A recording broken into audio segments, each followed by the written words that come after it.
Seahawks fans, wherever you may be. Thanks for listening to the show. Join your hosts, Bill Alvstad and Keith Myers, as we talk Seahawks football.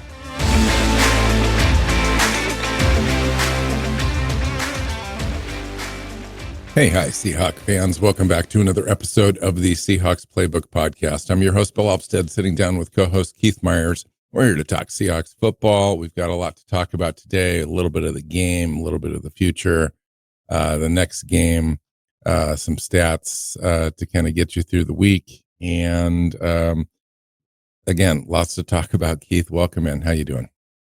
Doing good. This was a frustrating game to watch. It really was. And there's a lot that we can kind of break down on there. Hopefully we'll get an idea of where Gino's at here soon and whether he's going to be able to play or whether this season is getting flushed. So, yeah, we'll see. Yeah, no, it sounds like he's going to make it. You know, he's kind of a warrior kind of guy, and it sounds like Mike McDonald's got a lot of confidence in him to be able to put some practices together this week and be available on Sunday. Actually, that's probably the least of my worries at this point after watching that game, to be completely honest with you. You know, it's, you kind of wanted, you don't want to see anybody go down, but the opportunity was there for Sam Howell to come in, Keith. And I was like, you know, what can the kid do? Is it anything different? Can we see anything that we weren't seeing from Gino in this system? Is it a better fit? You know, is there a future here? And it was just awful. It was another 4 sacks, a total net yards gained on like 14 pass plays of like 5 yards if you include the sack yardage lost. Mm-hmm. It was brutal. It was ugly, you know, and that was just one aspect of how awful the whole thing was. The defense didn't show up, especially in the first half. They scored fairly easily on their first 2 drives. It was 14-0 after that. Seattle was 3 and out to answer those scores. And it was over. It was over, really. And they were riding Josh Jacobs. Good for them. Seattle had the opportunity to ride Zach Charbonnet and found some success there. And then just completely went away. They only gave him 8 runs. Yeah.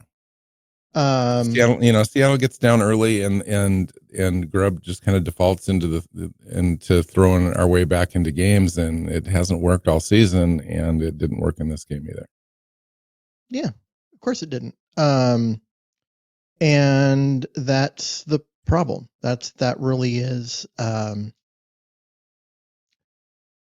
problem here. We have a broken system.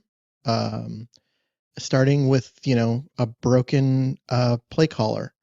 And ultimately, I mean, that's where this is. Okay, the defense giving up 2 touchdowns to start the game, that was kind of rough to see, but the Seahawks getting 6 plays, you know, in after that, after those touchdowns. Like they couldn't even get a first down. They were down. At some point, the offense has to be able to answer some of these. And when you don't have the ability to game plan some early game success, you're going to struggle. And that's exactly what happened. Wow, that's a really important key point there, I think, is scripted plays. We haven't been good. We weren't good in this game. Seattle, it just isn't working. Like, for whatever reason, even when we have put together these wins, and we've got 8 wins on the season, it's not horrible. Those, you know, it's hard to win 8 games in the NFL. Good on them. But there's an expectation, I think, when you look at the talent level on the offense, that Seattle should be able to do this. Now, you can break it down, and often people do, as far as just simply the offensive line is not good enough, and it is such a detriment to the success of the offense that we can't overcome it. So there's that. And then there's the idea that the offensive coordinator is at least supposed to give a good college effort to put his players in the best position to be successful. And I don't think that he's doing that, A, with our running game, and B, just with the offensive line in general, and then helping Gino out with that offensive line and quick throws and quick route combinations. It And very much it just is doesn't that seem to work. they don't know how to attack the other team. They come in and they try stuff until they figure out a plan, and then hope that it's early enough in the game that they can, do stuff. The Seahawks have not scored a first drive touchdown this year. That's kind of one of those things that's been out there. They've only scored 9 points total. I guess no, it's 12. After the Arizona game, they scored 12 points total in their first drive of each game. So these are the scripted plays, right? The ones where, hey, this is, we're going to come in, we're going to practice these plays. Everyone's going to know them. We're going to, everything, like people's footwork and that kind of stuff. You get a chance to walk through all this stuff multiple times so that way these plays and the beginning of the game, you're going to have the ability to execute them. Because the script is produced before Tuesday's practice, and so they know what they're going to do.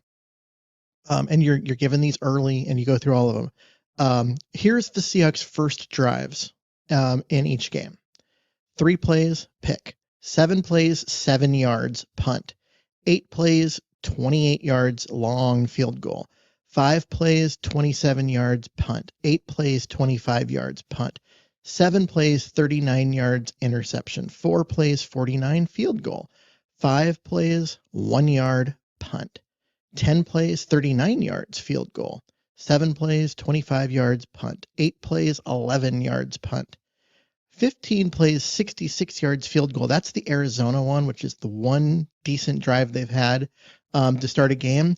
And then this one, 6 plays, 12 yards, punt. These are the scripted plays. These are the plays that are supposed to be how the coaching staff, how the offensive coordinator wants to attack the defense. This is what they do well. This is what we know what they're going to do based on tendency, and we're going to attack that in this way. That's what the script's supposed to be. And not a single one, I'll give them Arizona, 1 out of 15 games has that plan worked. 1. And even then it got stopped it, and it was only a field goal. I know it's quite a bit more work to do this, but it would have been interesting to find the contrast between that and all the other teams' successes against us during the same time period. During their first drives of each game, and what kind of success that represented. I could have done that.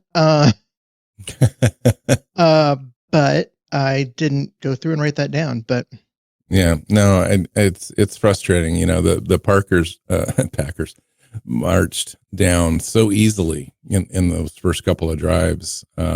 Just made it look like melted butter on toast, just sliced right through, no resistance. 80 yards in their second possession, just as easy as their first possession. You saw mistakes. Reek Woolen had, I thought, arguably his worst game. It just looked like he just did not belong out there. It just is ugly. The expression on his face reminded me of the expressions I saw last season when he became detached. I just don't understand what's going on there, which to me is unfortunate. The defense just didn't show up. Like they were almost resigned to get run over, and they did. But then they turned it around after that and got, really kind of got things figured out. I mean, you go look at the box score here, and Jacobs, who was pretty much the entire first drive was just him, just running the Seahawks over or catching the ball in the backfield. He ended the game. He had 26 carries, which is a lot, but only 94 yards, 3.6 yards per carry. After that first drive, they kind of held him in check. Now, the second drive, they mixed it around a little bit and got a couple other guys involved and started getting the passing game going. But overall, like, it's, Jacobs ended up with 30 touches in the game.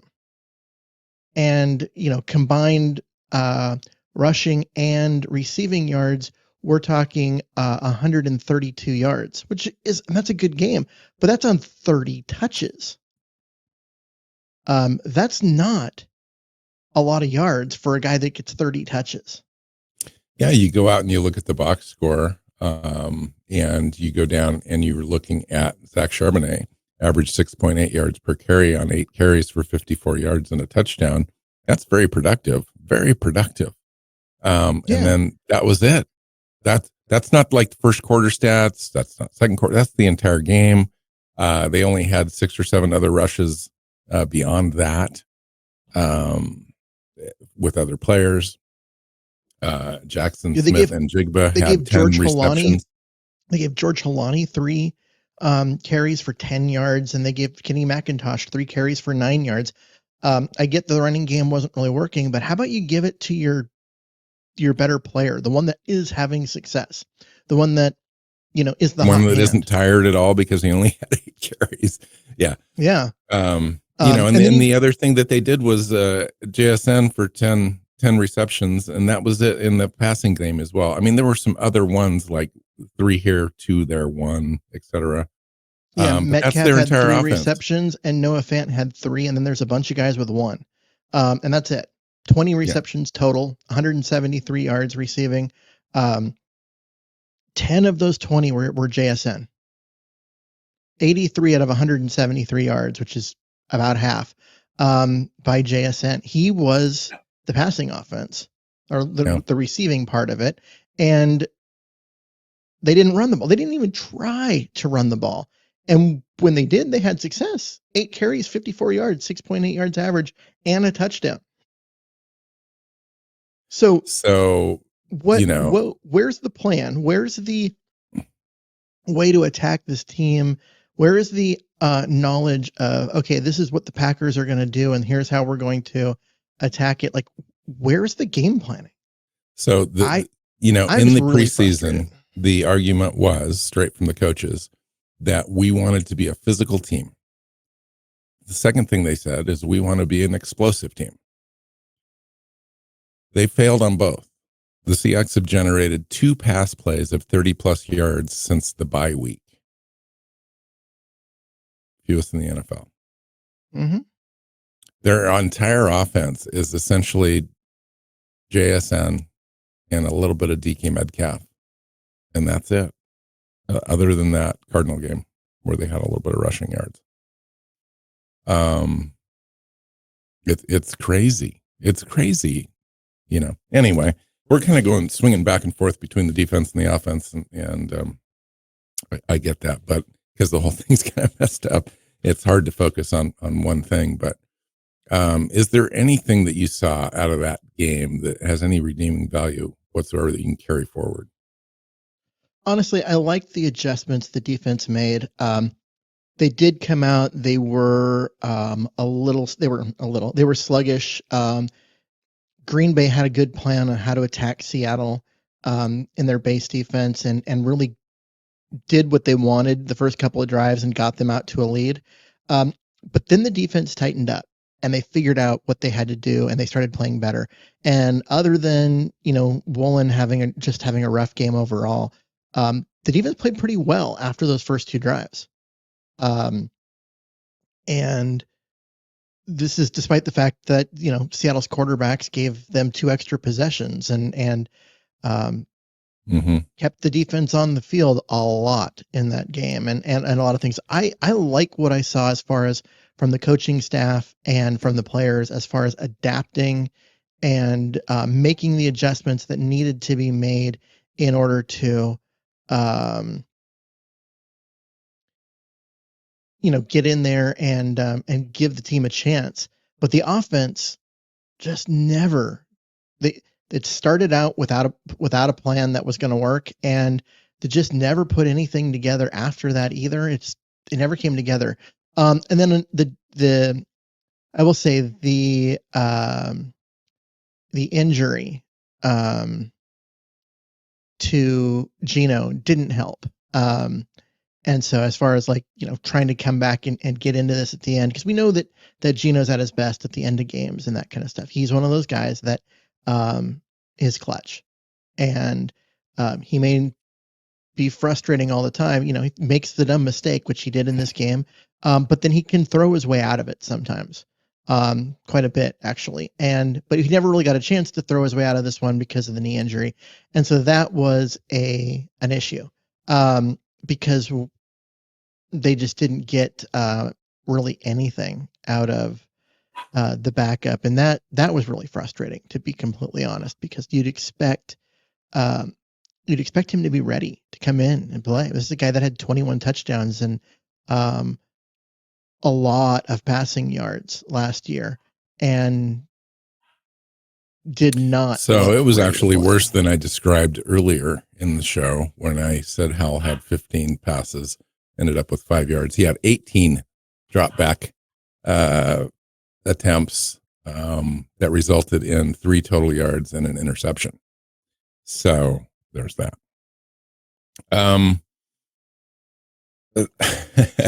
It is interesting, and I hate to write off the kid. I'm sure he works hard. He just wasn't ready for the moment. And it's hard because you're on the sidelines the entire year. Those are the first snaps he's had.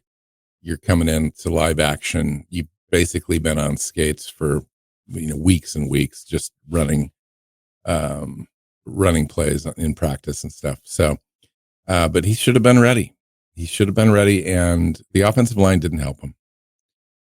And the offensive Ryan line Grubb did not help anybody. him. He ran Ryan 18 straight. He ran 15 straight pass plays. Sam Howell did. Mm-hmm. That's absurd. With your backup quarterback. Yeah. That's incredibly that is absurd. We had 7 sacks against us in this game. You'd mentioned the defense being okay in the second half. I agreed to a certain extent, but also we generated like 7 pressures in this game, 0 sacks. It just wasn't good enough. It just wasn't good enough. And again, there were so many players that had piss poor performances that it drug the whole thing down. So it was just a hard game to watch, especially given the expectations, the opportunity to be able to kind of, in Mike McDonald's own words, really set us up for who we want to be as a team. They failed on every level at doing that, which is hard to watch. But at the same time, I'm kind of glad that we were able to do that rather than kind of limp into a playoff scenario and be pretenders. It's nice to know kind of exactly who you are. We won those 4 games in a row to get to this moment. And when the big moment came, we failed to kind of live up to that against this particular team in this moment. Now, it's hard to lose in the NFL, and it puts us in a very difficult spot. But it's not completely for, the season's not completely lost. There's still opportunity. Not at all. There's still time. We're tied in first place. It seems like we're really down on this. Yeah, it's a tough game. It's a game that we wanted to get because it puts us in such a better position if you win that game. But now the Gino question, I think he's going to play. There is an opportunity here, but it's going against one of the tougher teams in the NFL. I know that you were kind of pessimistic on Minnesota about 5 or 6 weeks ago. Where are you at with them now? I still don't think they're as good as their record They are not a they're not they're They're not the not a team 12 that win you look team. that you look at and say, wow, this team is 12-2. I'm sorry. I don't see that. I see a good team. They probably should have, 8 or 9 wins right now. I don't see a 12-win team. And some of that is there's been some fluky wins. There's been some a lot of fumble luck in their favor. And that sort of thing. But good teams kind of create that sometimes. They're not a bad team. Don't get me wrong. I'm not saying that this is a bad team. If they were sitting at 9 wins right now, I'd be like, yeah, that's about right. If 10 wins right now, okay, that's probably about right too.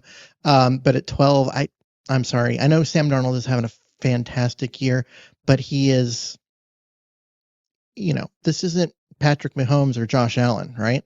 And so the Well, I mean, idea that he's the guy that's leading all of this leads me to question it a little bit. And yeah, I just overall like their defensive talent's nice, and I love Jefferson on their offense, but it's a flawed team, and it's way more flawed than you'd think when you'd see their 12-2 record. Seattle, you could say, could easily have 2 additional wins. And they could be 10-4.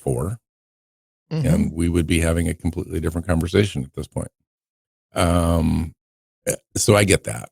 Now, does Seattle match up, against them? We're going to get into that a little bit later in the week, but do they match up? Is there an opportunity to take advantage of some weaknesses? What are our weaknesses against them? Can we counter that, et cetera, to put us in the best position to go get this game? Because quite frankly, the playoff situation is that really the only sure way of Seattle getting into the playoffs as a first place team in the NFC West is to win out. Mm-hmm. Right now the Rams came back and tied Seattle for the division lead, but they lead by the tiebreaker of head to head currently. Now, if Seattle were to go and win that game and Los Angeles was to win out, we were to win out, it would come down to a series of tiebreakers. And you literally get down to the 5th tiebreaker. No, and I can go through those. I can go through them. Here's the problem with your scenario is that if both team if the Rams win 2 and Seattle beats them in the final game and Seattle wins out, Seattle has a game. Well, you're right. They're a game up. You're right. If so Seattle they would loses one Seattle of would the have next, to lose one of the next 2, and then beat the Rams. So one of the next 3, but including the victory over the Rams. Correct. Then you get into a situation where you have like the tiebreakers, and I think the Rams end up taking it based on common head-to-head record. So it's not like it's the teams that they've played combined. You know what I mean? Like basically the NFC North. The third tiebreaker in this scenario is the team's record against common opponents. In this scenario, both teams would finish 7-5 against 12 common opponents. So they would be tied on that. The 4th tiebreaker is the conference records. Both teams would finish 6-6 in the NFC. The 5th tiebreaker is the strength of schedule or strength of victory, combined win percentage of the opponent's teams they beat, and the Rams would have the advantage at that, just by like decimal points. I mean, just but see, at that point, if Miami gets a couple of wins or Denver gets a couple of wins, things can change for sure. Those numbers change. So I mean, it comes down to Seattle's got to take care of business. They did not take care of business this game. So you asked earlier about my take that the team made adjustments defensively and did better. Here's Green Bay's first half drives: touchdown, touchdown, field goal, field goal. They scored on all 4 of their first half drives. In the second half, punt, field goal, punt, fumble, punt, turnover on downs, and then touchdown. But that touchdown came on a 27-yard drive after an interception, and then punt. Yeah. No, I agree. Yeah. The defense. It was much better. But The defense also, they had already made put up enough points adjustments. to win. They didn't have to. They didn't have to have any more points. They literally won the game if the, you know. So Yeah, but if yeah, Seattle's offense had done anything at any point in this I entire agree. game, Oh, I agree. I agree. right? And we could say that on a number of different games this year. Yeah. It's just frustrating. Now, there's been a lot of talk in the last week about change and what needs to change. And, we're now playing really for 2025. This is kind of a bonus time, if you will, if we get into the playoffs. There's no expectations that we would do anything once there. Everything is kind of, let's find out who we've got. Let's, see the product on the field, evaluate the coaching, etc. It seems like everyone's leaning towards Ryan Grubb and company on the offensive side being gone after one season. Yeah, and I think that's fair. Like, you look at the results of what this offense has done and the struggles that it's had. But the reason for the struggles, yes, the offensive line hasn't been good, but the game plans have been poor. The play calling has been poor. So how much leniency do you give a coordinator with under Mike McDonald to be able to, again, get his personnel into the system to be able to maximize his ability to none do whatsoever. this? No. A good coach changes what you do based on the talent in front of you. And if you're waiting to get your guys in before your offense works, then you're a shitty coach. Sorry, there it is. I no leniency. You do the best you can with the talent in front of you. And the results that they've had, given the talent on this offense, given the 2 running backs and Geno and the 3 receivers that they have and Fant, and Charles Cross, who's played pretty damn well and has not missed a snap this year. And, some of the other things that they've got enough talent on this offense for it to have been significantly better than it has been. I put that on him. Yeah, I agree. I agree on everything you just said, with the exception of Cross. I think Cross has been not playing as well, but he's the 11th best tackle in the NFL, according to PFF. Oh, when did that get measured? That I read out of an article yesterday. So I agree with everything you said, except for, and you got to remember, he's also the idea that of the offensive line. I think the offensive line is definitely the X factor here, and decisions need to be made in the offseason and weighted against that. It's like, we can all sit here and look in a silo and say, yes, we change out Ryan Grubb, the whole thing gets better. That's not necessarily true. There's hope. Yeah, there's hope that it does. The hope is that if you change out Ryan Grubb, you bring in someone with some competence. And simultaneously are addressing the offensive line issues, and you're addressing a few other different things and so forth. So you're turning dials, not just Ryan Grubb. I just want to make that clear. Even if you were to improve the offensive line, right? You know that you're going to get Abe Lucas for a full, or at least he's going to be ready. His knee is going to be fine. He's going to get training camp. He's going to be ready for week 1. You're going to have Cross, and you make some moves on the interior. The offensive line is going to be overall improved. Do you want Ryan Grubb running this offense next year? I personally would be disappointed if that were to transpire, but I could see how the team would make that decision.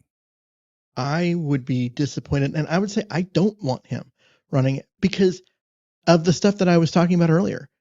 The guy has not put together a game plan for a successful offensive attack against the defense they're playing yet this year. And you asked about opposing teams, like, because Seattle has 4 field goals on the year. in their opening drive, opposing teams have 3 touchdowns and 4 field goals against Seattle in their opening drive. Right. And we're Like that, essentially a 15th ranked defense. yeah, Right. middle of the road. And so Right. that right there tells you like what I'm talking about. This is a guy that has struggled in every single game this year but one to have a game plan ready that attacks the defense they're playing against. I think you could extrapolate that too. And I think you could probably argue, without going into the details and looking at the nuts and bolts, that second drives in the first quarter matched up against other teams' second drives would also be a discrepancy. Just Yes, because it feels that way. I'm just saying it it has been. feels Now like we've been playing from a deficit since the very beginning. later in games, the offense has found ways to make things work. And that's great. I'm all for in-game adjustments and doing those things in order to win a game. In-game adjustments are a big part of being a coordinator, and Ryan Grubb has done that. But the bigger part of his job is the game planning ahead of time, and that the results speak for themselves. It's not working. It's not working at all. Why is the offense able to have success late but not early? And the lack of running game, And overall. the lack of running game overall, especially in this First and second game down, neutral, plays. They're way pass heavy, compared to the rest of the league. I think they're now fifth after the last 4 or 5 weeks. They've really tried to balance it. They're still fifth or third or fifth or something like that in the NFL in neutral, first and second down, early games, without all the weird stuff in between. And it's just not balanced. It's not concerted enough. It's not the identity that they've said that they want to be. Now, I get the fact that they thought that they were going to be a certain way and they had to change because it just wasn't working or whatever. They never really completely tried. But they never tried. They were this way in week 1. In week 1, they were pass heavy and refusing to run the ball. So I don't buy it. This isn't we realized we couldn't run the ball, so we just went to the pass. The truth is they can run the ball. We've seen that the last 2 weeks. They just choose not to. So the third leading yardage receiver on the team in the last 5 games is Zach Charbonnet. Yeah. With 86 yards. Yeah.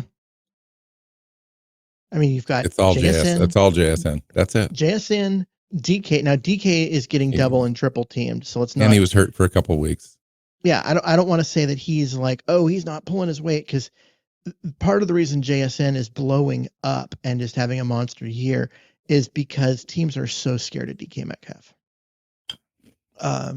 And so I mean, it's why you need more than one receiver, right? But yeah, it's JSN, DK, and then Charbonnet is the third best receiver on this team. So I want to end with this. Where's Tyler Lockett been? I want to end with this. This could be Tyler Lockett's last home game as a Seattle Seahawk. Number 2 in franchise history in catches, yards, and receiving touchdowns. I love Tyler Lockett. He is. I do too.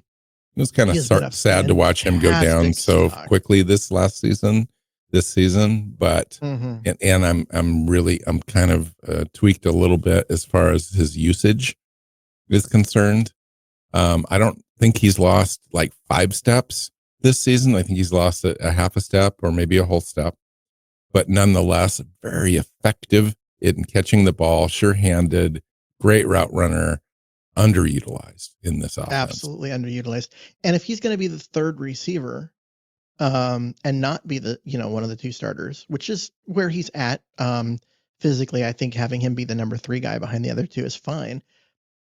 He could have been the solution to punt and kick returns, because he did those things early in his career. I disagree. Yeah, I wouldn't want to see him out there, given the idea that he protects himself so much receiving the ball and gets down and avoids contact and so forth. That is not the job for him. He wouldn't. Did those things. I don't think he would do it. Oh, sure, he did. He did those things early in his career, and he did them extremely well. And he got Um, nailed for it and had an ACL and it was and a concussion and it was awful for him. And he changed his complete playing style because of it. and they had two guys back there who couldn't catch the ball. At least on punts, he could have discussed fair catch everything. Okay, Because that. at least he can freaking catch the ball. D. Williams had us struggled all season just catching the damn ball. Right. Anytime you can get Tyler Lockett involved in the offense and in open field and so forth, I'd love to see it. There's still games to be played. I'm not writing his obituary.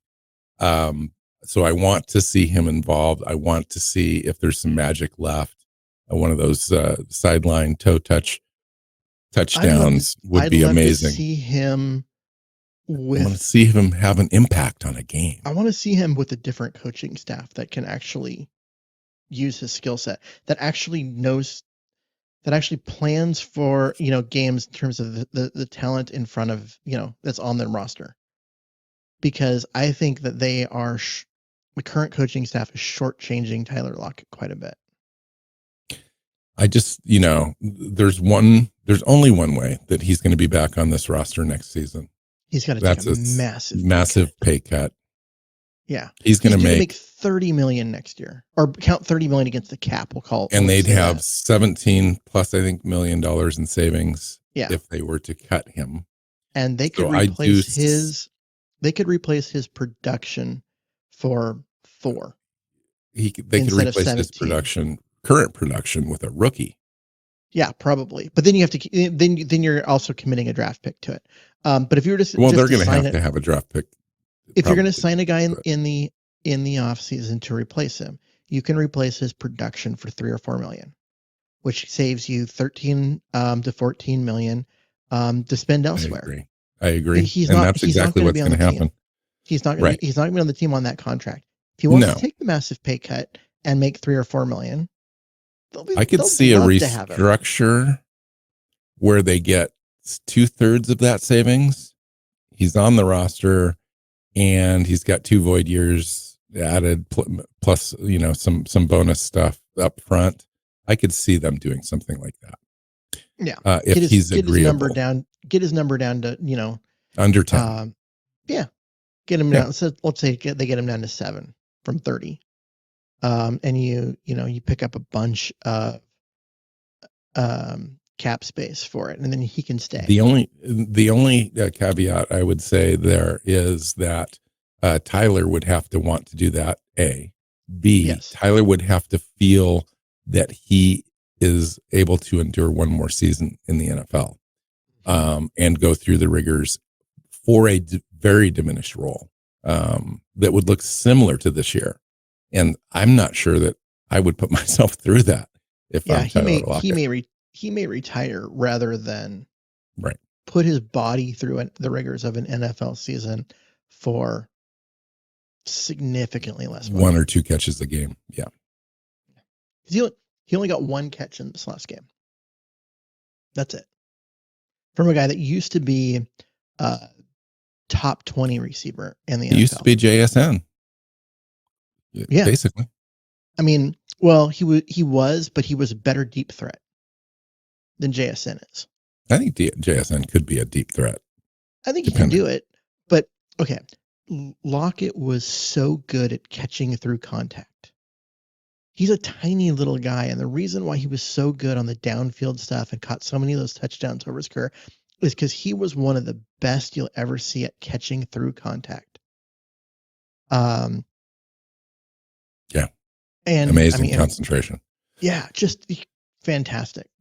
More physical than you would imagine. I mean, you look at him now, he's a kind of a shell of his former self as far as the way that he gets down, avoids contact and all that. So he has reasons for doing that. But he's nonetheless when he wants to, when he puts himself into a situation, he fights through.